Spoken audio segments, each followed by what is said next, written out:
เป็นยังนักเทรด90%จึงขาดทุนย้อนขาดสิ่งนี้หรือบ่หนึ่งความรู้และประสบการณ์ความรู้และประสบการณ์นี้เป็นสิ่งที่สำคัญที่สุดสำหรับการเทรดบ่แม่นว่าเฮาเข้ามาสมัครสมาชิกบัญชีการเทรดแล้วเฮาจะเข้ามาเทรดตัวจริงเลยอันนี้เป็นสิ่งที่ผิดพลาดที่สุด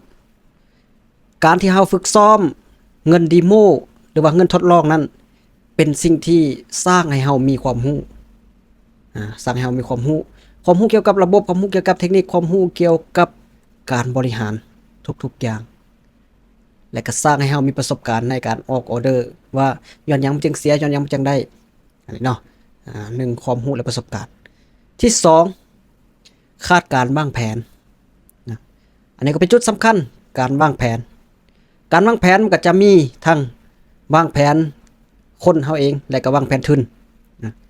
แผนคนเฮาเองก็คือเฮาจะเข้าเทรดช่วงใดเฮาจะเข้าเทรดเมื่อใดเฮาจะเข้าเทรดตอนใดนี่นะ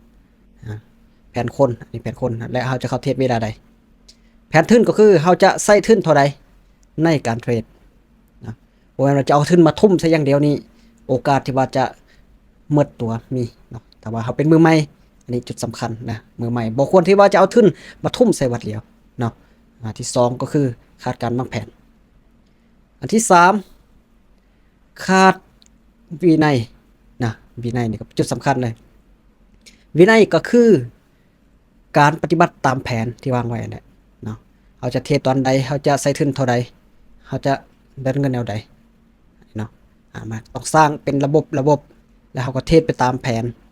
ลักษณะว่าเขาต้องไปตามวินัยเนาะถ้าว่าบ่มีวินัยในการเทรดและจุดสำคัญก็คือเขามีย้อนไปก็คือการวางแผนนั่นแหละเขาจะใส่ทุนเท่าไรเขาจะกำไรเท่าไรเลยเนาะกำไรเท่าไรขาดทุนเท่าไรนะก็รวมๆเท่ากันวินัยก็คือกำไรเท่าไรจะหยุดขาดทุนเท่าไรจะหยุดอันนี้ก็เป็นวินัยหรือว่าเป้าหมายจุดสำคัญเนาะ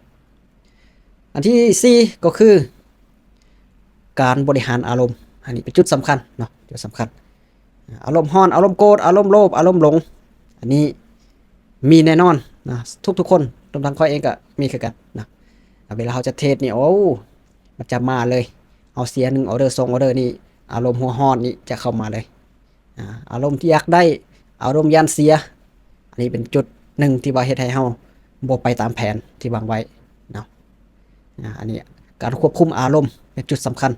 หลายคนก็ทักมาโอ้เฮ็ดควบคุมอารมณ์จังไดก็คือการปฏิบัติตามแผนและก็การไปตามวินัยเนาะควบคุมอารมณ์อันดับที่5สำคัญที่สุดก็คือเป้าหมายของเฮาแหละเนาะเป้าหมายก็มันก็จะร่วมกันกำไรเท่าไรจะหยุดเนาะขาดทุนเท่าไรจะหยุดแล้วเฮาเทรดเพื่อหยังเป้าหมายนี่จุดสำคัญเลยเทรดเพื่อสร้างกำไรเทรดเพื่อให้ได้เงินบ่แม่นว่าเฮาจะเทรดเทรดแบบมวนๆเทรดแบบเสียเงินอันนี้มันบ่เป็นตาเนาะเทรดแบบลิ้นๆนี่เฮาต้องตั้งเป้าหมายก็คือเทรดได้เงินเพราะฉะนั้นเฮาได้เงินตามเป้าหมายต้องหยุดตามเป้าหมายนะหยุดก็คือการถอนออกกันแหละเพราะว่าหลายคนอันนี้เป็นจุดอ่อนเลยเก็บไว้ในพอร์ตหลายๆสุดท้ายพอร์ตแตกในมื้อนึงวันเดียวแทนที่จะกำไรแต่ว่าขาดทุนเพราะฉะนั้นกำไรแล้วก็ต้องถอนเนาะอันนี้เป็นจุดสำคัญที่ว่าเฮ็ดให้นักเทรด90%ขาดทุนลองเอาไปพิจารณาเบิ่งแล้วก็ปรับปรุงนำใช้เพื่อจะมีโอกาสสร้างกำไรได้เนาะการลงทุนมีความเสี่ยงต้องศึกษาให้ดีก่อนลงทุน